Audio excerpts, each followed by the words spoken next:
The waitress's hand shook as she slid the folded paper under the edge of the polished mahogany table. For half a second, the woman seated there did not notice. She was focused on the plate in front of her, jollof rice plated too neatly, grilled salmon arranged at an angle she had approved herself months ago. The restaurant buzzed with soft Afrobeats, the clink of glasses, and the low hum of wealthy diners who believed they were unseen and untouchable in a place like this. Then the woman's eyes caught the movement. She looked down. The waitress did not meet her gaze. She was young, no more than 22, dark-skinned with tight braids pulled back into a neat bun, her black and gold uniform slightly oversized as if borrowed. She pretended to adjust the cutlery on a nearby table, but her breathing was fast, uneven. Fear leaked from her like sweat. The woman at the table slowly picked up the note. Her fingers froze as she read the first line. "Madam, they know who you are, and tonight they plan to kill you." The world seemed to tilt. Across the dining room, a man in a gray suit raised his glass in a casual toast. At the bar, another staff member laughed too loudly. Near the kitchen door, the manager wiped his hands on a towel, eyes scanning the room like a hunter counting targets. The billionaire boss lady did not react, not yet. She folded the note with careful precision, placed it beneath her plate, and lifted her fork as if nothing had changed. But her heart had begun to pound so hard she feared it would betray her. Because this restaurant belonged to her. And she was here to spy on her own staff. 2 weeks earlier, no one would have believed she would ever sit among strangers unnoticed. Naomi Carter was a name that carried weight on both sides of the Atlantic. In Atlanta, business magazines called her the steel magnolia of hospitality. In Lagos, whispers followed her wherever she went: woman billionaire, self-made, ruthless but fair. Her chain of luxury Afrofusion restaurants, Carter Crown, had become a symbol of success, culture, and class. Naomi was known for two things: excellence and control. She wore tailored suits, spoke softly, and never raised her voice. When she entered a room, people straightened without knowing why. Investors trusted her, politicians courted her, employees feared disappointing her more than being fired. So when reports began to reach her private office, complaints buried in anonymous emails, sudden resignations, small inconsistencies in revenue, she did not panic. She listened. One message stood out. "Madam, something dark is happening at the Lagos flagship. Please don't ignore this." No signature, no details. Her executives dismissed it, said it was staff drama, said the numbers were still strong. Naomi did not agree. She had built her empire from nothing, from a childhood where hunger taught her to notice small things: a missing coin, a look held too long, silence where there should be noise. So she made a decision no one knew about. She would go herself. Not as Naomi Carter, but as someone invisible. They called her Mrs. Ada when she arrived. Plain wig, simple dress, no makeup, no security, no assistant hovering nearby with an iPad, just a quiet middle-aged woman who said she was interested in seeing how African fine dining really felt without special treatment. She booked under a false name, paid cash, sat alone. From the moment she entered the Lagos flagship restaurant that night, Naomi began to observe. The smiles were too forced. The wait times were inconsistent. A man at the bar slipped a folded bill into a server's pocket. A dish went out without being logged into the system. The manager avoided certain tables, lingered too long at others. This was not just mismanagement. It was something organized. She noticed how some staff avoided eye contact with one another while others communicated in quick glances and subtle nods. A silent language, a hierarchy she did not recognize. And then there was the waitress. The one who would later slip her the note. Her name tag read Lena. Lena moved like someone constantly expecting a blow. She apologized too much, jumped at sudden sounds. When the manager passed by, her shoulders tensed. Naomi watched her closely. At one point, Lena's eyes met hers and lingered for half a second too long. Recognition or desperation? Naomi looked away. She did not want to be noticed. When Lena returned to Naomi's table with a glass of water, her hand brushed Naomi's wrist. "Sorry, Ma," she whispered. But her eyes said more. "Help me." Naomi nodded slightly as if acknowledging an apology, nothing more. Minutes passed. The restaurant filled up. Laughter grew louder. A group of wealthy men ordered expensive wine, joking about politics and power. A couple argued softly at a corner table. Everything looked normal to anyone not trained to see beneath the surface. Then Lena came back. She did not speak. She slipped the note. And everything changed. Naomi forced herself to keep breathing. Kill you. The word echoed in her mind. She did not believe in panic. Panic led to mistakes. Mistakes led to death. She glanced subtly around the room. Who? The manager, the bartender, the man in the gray suit who seemed too aware of her presence, or someone else entirely. She remembered the warning email. Something dark is happening. This was not theft, not corruption. This was a trap.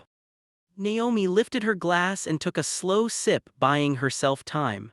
She let her gaze drift casually across the room, mapping exits, counting staff, noting who watched her too closely and who avoided her entirely. Lena was gone. The kitchen door swung shut. Naomi's phone vibrated in her purse. Unknown number. One message. Madam Carter, we see you. Her blood ran cold. Because she had told no one she was coming. And because, in that moment, the lights flickered. Just once. Enough to send a ripple of unease through the room. Enough for Naomi to realize she had underestimated the danger she had walked into.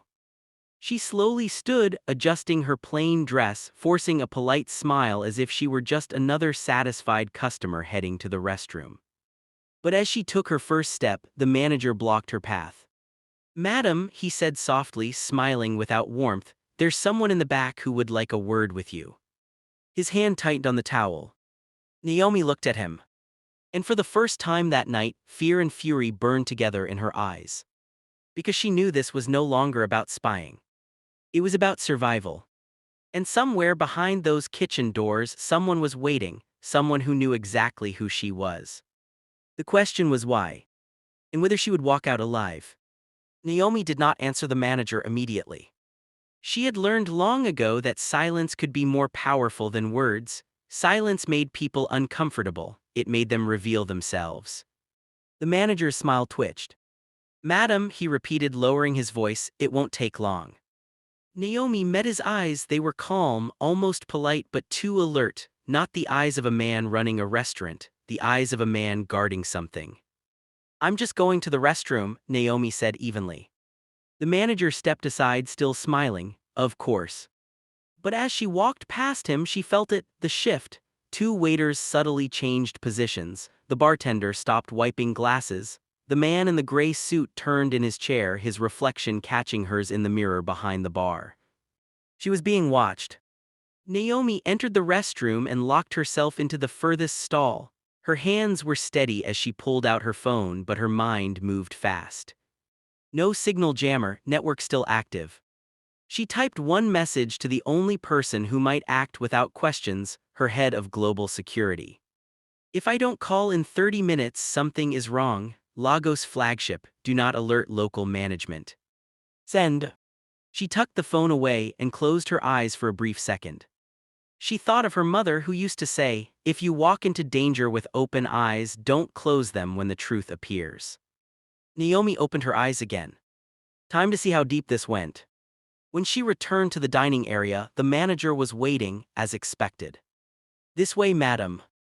They walked past the kitchen doors into a narrow hallway Naomi had designed herself years ago. At the time, it was meant for staff storage and quick access. Now it felt like a corridor leading into a trap. The sounds of the restaurant faded behind them. At the end of the hallway was a small office. Inside sat 3 people. Naomi recognized one immediately. Marcus Hale, her regional operations director. Her trusted man in West Africa. The betrayal hit harder than the threat itself. Marcus stood up slowly, adjusting his suit, his face carefully neutral. Naomi. The manager closed the door behind her. The click of the lock echoed. So, Naomi said calmly, this is what my restaurant has become. Marcus sighed as if disappointed. You weren't supposed to find out like this. But I always do, Naomi replied. The third man in the room leaned forward. He was older, heavyset, wearing traditional attire that spoke of influence beyond money. His eyes were sharp. You should have stayed home, he said. Power is dangerous when it refuses to stay in its lane. Naomi studied him. And who exactly are you? The man smiled. Someone who invested in your success long before you knew you were successful. Naomi laughed softly. I've never taken silent partners. You did, Marcus said, you just didn't know it. The room felt smaller. Marcus began to explain how staff had been recruited quietly, how certain suppliers were switched, how money was siphoned, not enough to raise alarms but enough to fund something else, something illegal, something violent. And the staff, Naomi asked. Those who cooperate survive, the older man said. Those who don't disappear. Naomi's thoughts went to Lena. And tonight, Naomi asked, why threaten me now? Marcus looked away. Because you became a liability, the older man said plainly. Spying, asking questions, that waitress slipping you a note was not part of the plan. Naomi's jaw tightened. You were going to kill me in my own restaurant. Yes, the man replied without shame, quietly. Silence fell. Then Naomi smiled. It startled them. You've made one mistake, she said. Marcus frowned, which is? You assumed I came unprepared. The door burst open. Lena stumbled inside, breathless, eyes wild. They're coming, she cried. The police, someone tipped them off. The older man swore under his breath. Marcus turned sharply to Naomi. What did you do? Naomi stood. Nothing, she said, but truth has a way of calling for help. Sirens wailed faintly in the distance. The room erupted into chaos. The manager bolted for the back door. The older man shouted orders into his phone. Marcus grabbed Naomi's arm. Listen to me, he hissed. You don't understand what you're dealing with. Naomi pulled free. I understand betrayal. She looked at Lena. Run now. Lena didn't hesitate. She fled. The older man turned on Naomi, his calm gone. If you walk out of here alive, you will regret it. Naomi stepped back as the sound of sirens grew louder. But instead of relief, fear crept in. Because she knew this was just the surface. And as the police stormed the restaurant, Naomi realized something terrifying. This conspiracy did not start here. And it would not end tonight. Somewhere above, below, and far beyond that restaurant, powerful people were watching. And they would not forgive her for surviving. The police raid made headlines the next morning. Lagos luxury restaurant raided, top exisutivisqstioned. Cameras flashed, sirens wailed, social media buzzed with speculation, but the real story, the one that mattered, never reached the public. Marcus Hale was released within hours. The older man in traditional attire was never officially arrested. His name did not appear in any report. By the time Naomi's lawyers arrived, he had vanished as if he had never been there. And Lena was missing. Naomi sat alone in her hotel suite, the curtains drawn, the city humming outside like nothing had happened. Her security team had finally joined her, filling the room with quiet tension. Phones buzzed constantly, lawyers argued in hushed tones, assistants waited for instructions. Naomi heard none of it. Her mind was on the note. They plan to kill you. And on the girl who had risked everything to warn her. Find her, Naomi said suddenly. Her head of security looked up. We're trying, no phone, no address on file. She disappeared right after the raid. Naomi nodded slowly, then she didn't disappear on her own. That night Naomi could not sleep. Every time she closed her eyes, she saw Marcus's face, not angry, not afraid, just disappointed, as if she had broken an unspoken agreement. That hurt more than the threat. By morning, Naomi made another decision. One that would shock everyone around her. She shut down the Lagos flagship restaurant indefinitely. Publicly, it was for renovations and internal review.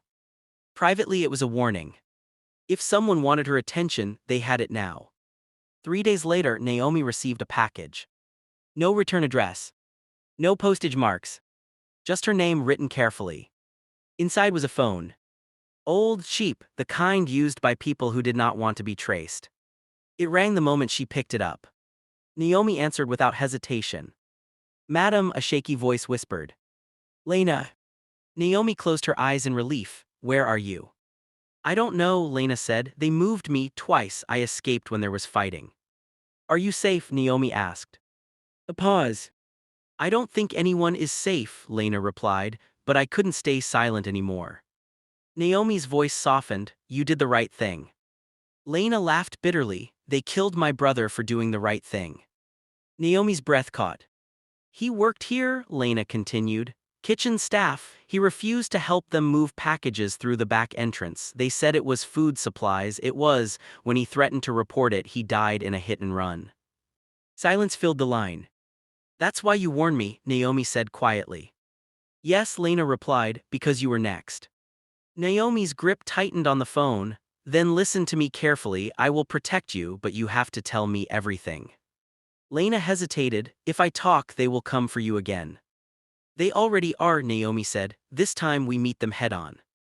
Over the next few days, Lena talked about the hidden meetings after closing hours, about staff who were paid extra to look the other way, about deliveries that were never logged, about Marcus Hale being the one who recruited people personally, promising protection and money. He said the restaurant was just a front, Lena whispered, one of many. Naomi recorded everything. She cross-checked names, dates, times. What she found chilled her. Carter Crown restaurants across 3 countries had been infiltrated. Not all just enough. Enough to build a network. Naomi realized the truth too late. This was never about stealing from her. It was about using her reputation as cover. And now that she knew, she was a threat. The threats began subtly. A dead bird on her hotel balcony. A warning text, powerful women should know when to stop digging. An investor suddenly pulling out without explanation. A senator canceling a long-planned meeting. The pressure was closing in. Her advisors begged her to walk away, to sell, to stay silent. Naomi refused. Instead, she did something no one expected. She reopened the Lagos restaurant. But not as a business. As bait. She announced a private reopening dinner, invite only, influential guests, media buzz, a show of confidence. Behind the scenes, federal investigators were watching. So were the people who wanted her gone. Naomi stood in the kitchen that evening, dressed simply again, watching staff prepare. Some were new, some old, some loyal, some unknown. Her heart pounded. If Lena was right, tonight would reveal everything. The doors opened. Guests arrived. Music played. Smiles returned. But beneath the polished surface, danger moved freely. Naomi caught sight of a familiar face near the bar. Marcus Hale. Back again. He raised his glass slightly in her direction. A challenge. Naomi did not look away. She knew this night would decide everything. Either the truth would come out, or blood would be spilled. And somewhere in the crowd, Lena was watching from a hidden room, her testimony ready to go live. If something happened to Naomi, the world would finally hear the truth. Before the night spirals further, let me pause here and ask you something. What would you have done if you were Naomi? Walk away quietly or risk everything to expose the truth? And have you ever seen something like this happen in real life, where powerful people hide behind successful businesses? If this story has pulled you in so far, this is a good moment to subscribe to the channel, like the video, and share it with someone who loves deep, suspenseful stories like this. Also, tell us in the comments where you're watching from. Because in the next chapter, the trap will finally snap shut, and not everyone will survive. The reopening night unfolded like a carefully rehearsed lie. Crystal glasses caught the light, plates glided from kitchen to table.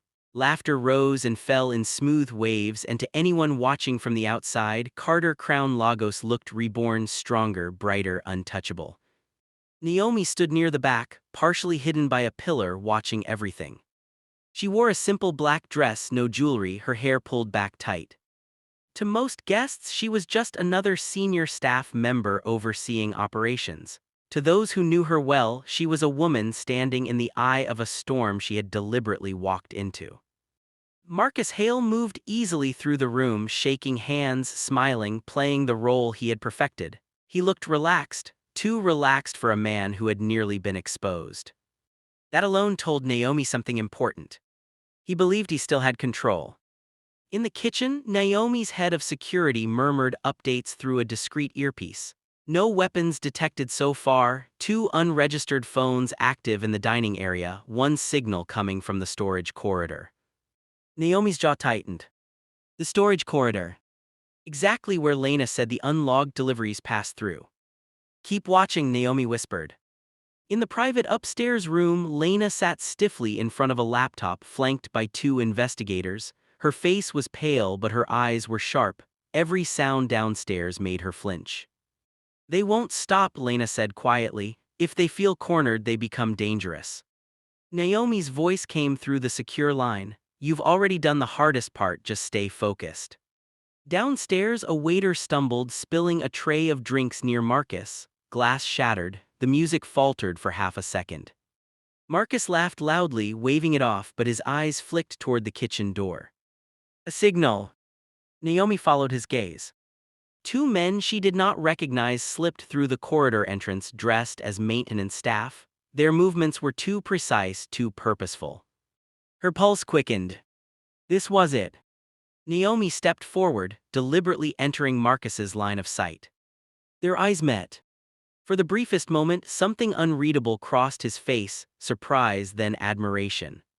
He approached her slowly. You're bold, Marcus said softly so only she could hear, reopening after everything. Boldness built this company, Naomi replied, not fear. He smiled, you always believed that. And you stopped believing in me, Naomi said. Marcus's smile faded. You don't understand the scale of what you stepped into. Walking away would have been mercy. For you, Naomi asked. For you, he corrected. Before Naomi could respond, the lights dimmed slightly, part of the evening's planned ambience, but she felt it immediately. The tension shifted. Her earpiece crackled, movement in the corridor, they're not maintenance. Naomi took a slow step back. At the bar, the man in the gray suit from before reappeared, this time flanked by another guest Naomi recognized, a local official with connections that reached far beyond Lagos.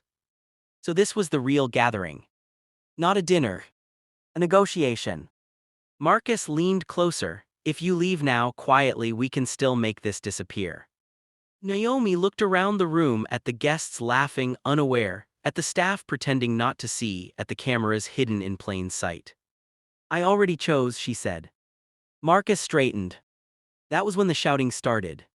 A waiter screamed from the kitchen. Panic rippled outward. One of the men from the corridor bolted toward the exit, but security was already moving. Guests stood, confused, chairs scraping loudly against the floor. The music cut off completely.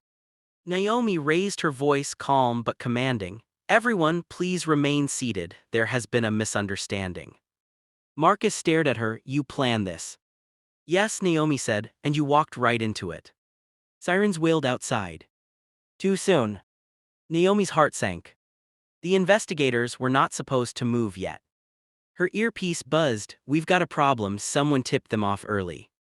Marcus laughed softly. You think you're the only one who knows how to set traps. One of the men near the bar reached into his jacket. Naomi reacted instantly. Down, she shouted. A gunshot cracked through the room.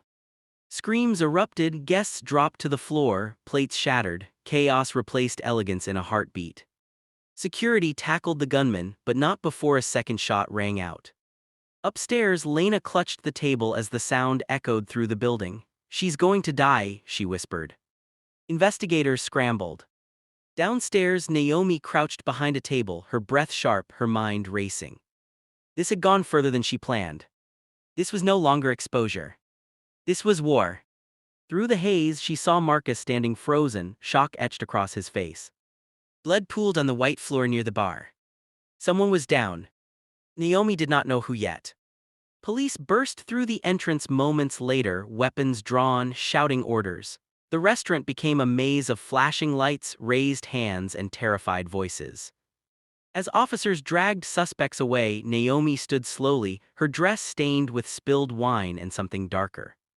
An officer approached her. Ma'am, are you hurt? Naomi shook her head. But inside, she knew something had shifted permanently. Because this time there was a body. And bodies demanded consequences. As Marcus was handcuffed, he turned his head toward Naomi one last time.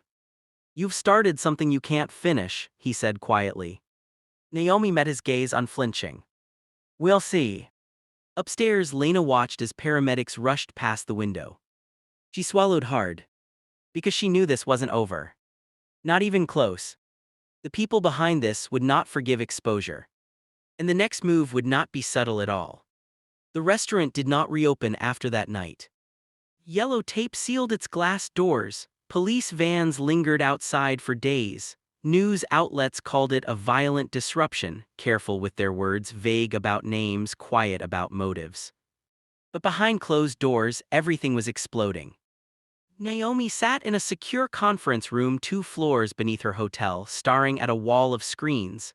Faces appeared and disappeared, lawyers, investigators, executives flown in overnight. Everyone spoke at once. Everyone wanted answers. One person was dead. A man named Daniel Akoy. Officially, he was listed as a guest.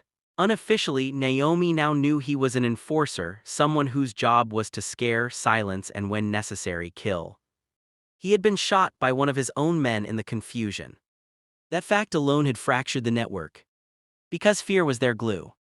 And now fear had turned inward. Marcus Hale refused to speak. He sat in a holding facility, silent, his lawyer doing all the talking. Every attempt Naomi made to reach him was blocked. The older man in traditional attire still had not been found. Records showed he had left the country hours before the reopening dinner. Too clean. Too prepared. Someone higher is pulling strings, Naomi said quietly. Her head of security nodded, and they're not done. That truth became painfully clear the next morning. Naomi's phone rang at 5:12 a.m. A private number. She answered. No greeting. Just a voice calm and amused. You embarrassed us. Naomi sat up straight. You murdered people using my business. A soft chuckle. You should have stayed in your lane, Madam Carter. Who are you? Naomi demanded. A pause. Someone who decides who rises and who falls. The line went dead. Minutes later, the attacks began.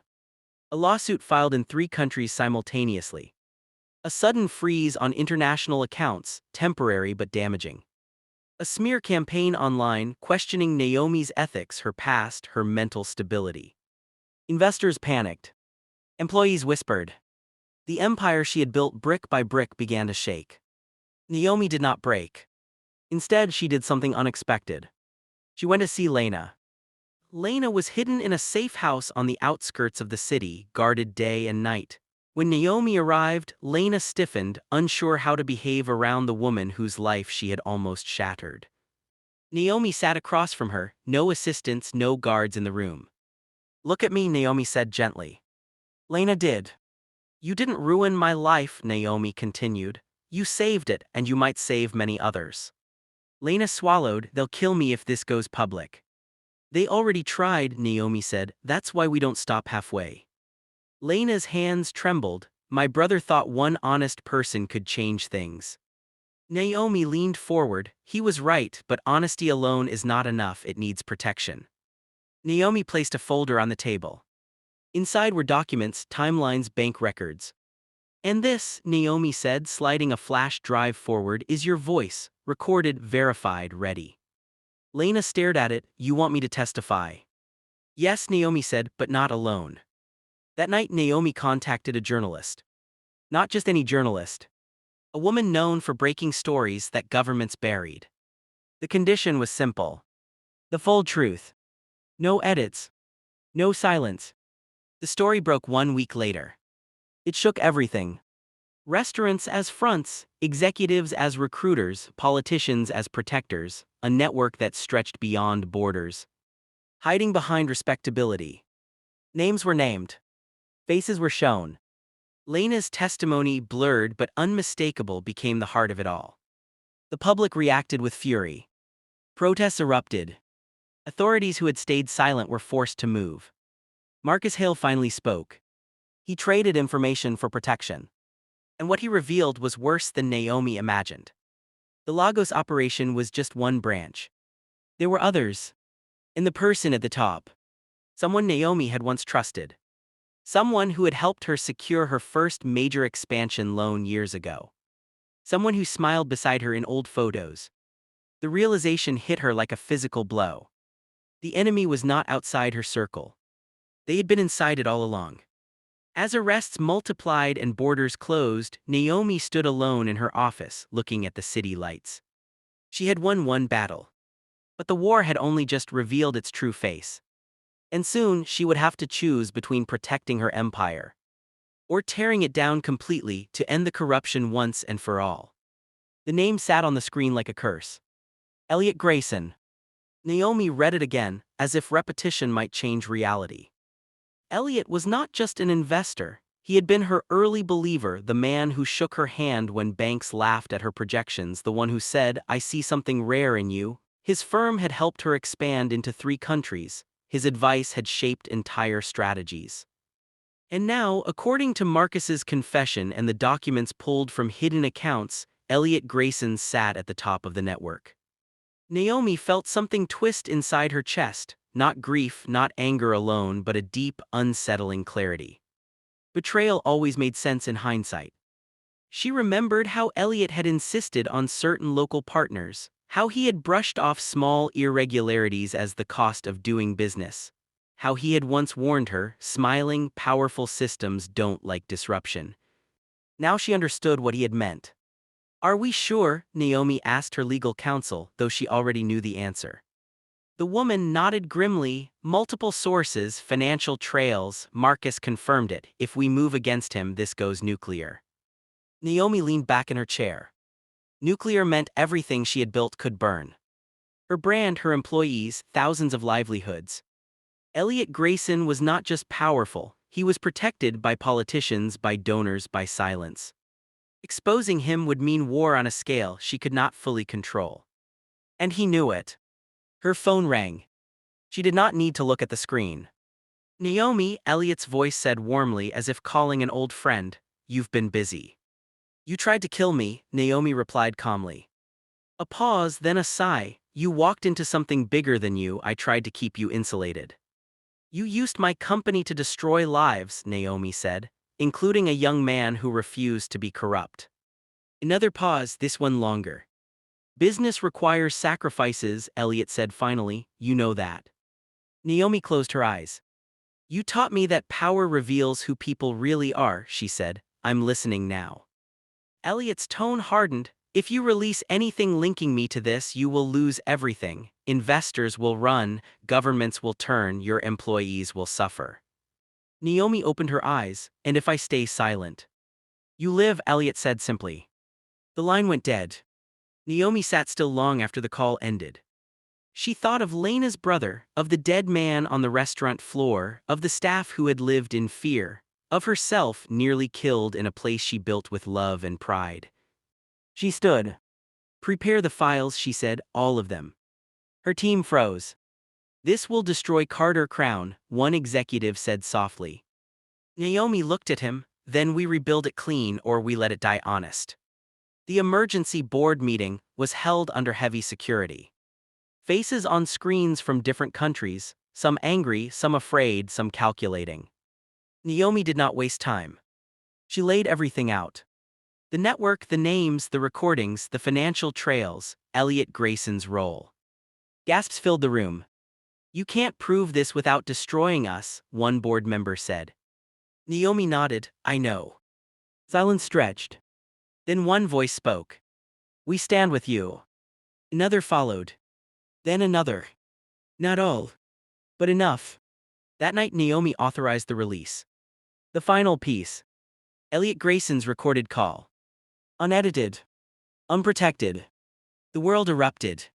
Stock markets reacted, governments scrambled. Elliot disappeared within hours, but it was too late. His protection evaporated under global scrutiny. Arrest warrants followed. So did threats. Naomi was moved to a secure location, her movements restricted. Her name trended worldwide, praised, attacked, debated. Some called her reckless. Others called her brave. Lena watched it all from the safe house, tears running down her face. "They're talking about my brother," she whispered. "They know he existed." Naomi's voice came through the line. "He mattered." For the first time since her brother's death, Lena smiled. But peace did not last. 3 nights later, a car followed Naomi's convoy. Too close, too quiet. Her security reacted instantly, swerving, blocking. A gunshot shattered the air. Chaos returned. By the time it ended, one attacker was dead, the other escaped. The message was clear. Elliot Grayson might be falling. But his allies were not finished. As Naomi sat in the armored vehicle, heart racing, she realized something terrifying. Telling the truth had not ended the danger. It had only changed its shape. And the final cost had not yet been paid. The world did not slow down just because Naomi's life was under threat. If anything, it accelerated. Governments announced investigations, committees formed overnight. Former allies distanced themselves publicly, issuing carefully worded statements about shock and deep concern. Carter Crown restaurants in other countries faced inspections, protests, and boycotts all at once. Naomi watched it unfold from a fortified residence outside the city, surrounded by armed security and constant noise from radios and phones. She had expected backlash. What she had not expected was how quickly the truth would start pulling other truths to the surface. Names she had never heard before began appearing in reports. Businesses unrelated on paper were suddenly linked through shell companies, old scandals resurfaced with new context. The network Elliot Grayson built was unraveling faster than anyone predicted. And that made it dangerous. Because collapsing systems lashed out. Lena learned this the hard way. One afternoon, as she sat in the safe house watching a muted television, the power went out. Not unusual. But then the generator failed. That never happened. The guards moved instantly, weapons drawn, shouting into radios. Lena's heart hammered in her chest as she was rushed into a reinforced back room. Seconds later, gunfire erupted outside. Short, sharp, controlled. It was over in less than 3 minutes. 2 attackers were captured, 1 escaped. Again. When Naomi was informed, she closed her eyes and inhaled slowly. "They're trying to erase witnesses," her head of security said. "They're getting desperate." "They're failing," Naomi replied. "That's why." But even as she said it, she knew desperation made people reckless. And reckless people caused collateral damage. That night, Naomi requested a private call with Lena. The girl appeared on the screen, shaken but alive. "I'm scared," Lena admitted. "I didn't think telling the truth would feel like this." Naomi's voice was steady. "Courage never feels safe, but it changes things." Lena nodded slowly. "If something happens to me." "Nothing will," Naomi said firmly. "And if it does, your words already exist. They can't erase you." Lena swallowed, then straightened. "Then I won't run." Naomi allowed herself a small, rare smile. Across the ocean, Elliot Grayson resurfaced. Not in handcuffs. On a screen. A video message released through a third-party channel, carefully edited, professionally lit. He looked calm, composed, almost sympathetic. He denied everything. Called Naomi unstable. Claimed she had orchestrated an elaborate lie to hide financial mismanagement. He framed himself as a victim of betrayal. The response was immediate and divided. Some believed him. Others didn't. But doubt was enough to slow the momentum. Naomi watched the video once. Then she stood. "Prepare the final release," she said. Her team hesitated. "If you do this, there's no turning back." Naomi looked out at the city skyline, hazy in the distance. "There was no turning back the moment they tried to kill me in my own restaurant." The final release was not a document. It was not a call. It was a live hearing. Naomi agreed to testify publicly. Under oath. No filters, no edits. The announcement sent shockwaves through every circle Elliot Grayson had ever touched. Because Naomi Carter was not just another accuser. She was evidence. The hearing was broadcast across continents. Naomi entered the chamber wearing a simple navy suit, her posture straight, her expression calm. Cameras followed her every step. She did not look at Elliot Grayson when he appeared on the screen opposite her. She focused on the truth. She spoke of the restaurant, of the infiltration, of the waitress who risked her life, of the brother who died because he refused to cooperate. She named names. She presented timelines. She answered every question without flinching. When Elliot's legal team tried to discredit her, she waited patiently, then dismantled their arguments piece by piece. The room shifted. You could feel it. This was no longer about business. It was about accountability. At one point, a committee member asked quietly, "Why didn't you just walk away?" Naomi paused. "Because walking away would have kept me safe," she said, "and left others to die." The room fell silent. Across the world, Lena watched with tears streaming down her face.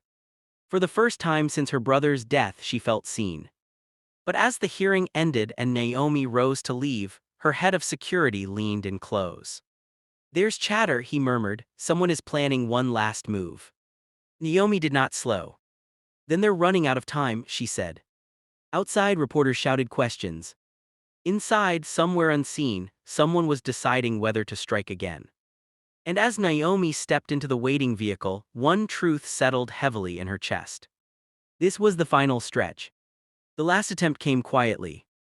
No gunshots, no sirens, no dramatic chase. Just a signature. Naomi was reviewing documents in the secure residence when her legal counsel froze mid-sentence, eyes locked on the tablet in her hands. "It's happening," she said slowly. Naomi looked up. "What is?" "Elliot Grayson has turned himself in." The room went still. That was not how this was supposed to end. "They're calling it a voluntary cooperation," the lawyer continued. "He's offering full disclosure in exchange for reduced sentencing and protection." Naomi leaned back, absorbing it. Powerful men did not surrender unless they had no other moves left. Within hours, the news spread. Elliot Grayson was in custody. Not hidden, not fleeing. Arrested. The final domino had fallen. And when it did, everything beneath it collapsed. What followed was not dramatic, it was devastating. Arrests across multiple countries. Assets frozen. Companies dissolved overnight. Politicians resigned quietly. Others were dragged out loudly. The network that had once seemed untouchable unraveled in public view, its leaders exposed as ordinary men who had mistaken silence for loyalty and fear for control. Marcus Hale testified fully. So did others. Each confession made the picture clearer and uglier. Carter Crown was placed under independent oversight. Naomi relinquished direct control temporarily, not as punishment but as proof. Transparency over power. It cost her billions. But it saved the company's soul. Weeks later, Naomi stood alone in the Lagos flagship restaurant. The yellow tape was gone. The glass had been replaced. Sunlight streamed through the windows, illuminating empty tables and freshly polished floors. It felt quieter than she remembered. Lena stood a few steps behind her, no longer in uniform. She wore a simple dress, her posture straighter than before. "They say I can start school next year," Lena said softly, "culinary management." Naomi turned to her. "If that's what you want, you'll be excellent." Lena hesitated. "I don't want special treatment." Naomi smiled. "Neither did I, that's why you'll earn it."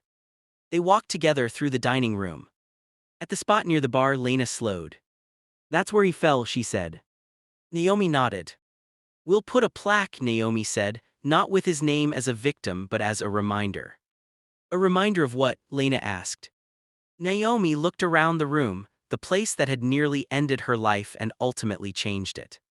That one honest voice can crack an entire system. Months later, Naomi testified one last time.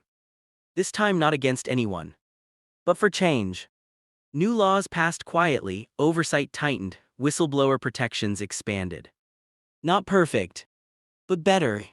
Carter Crown reopened fully, restructured from the ground up. Some locations closed permanently, others thrived. Naomi stepped down as CEO the following year.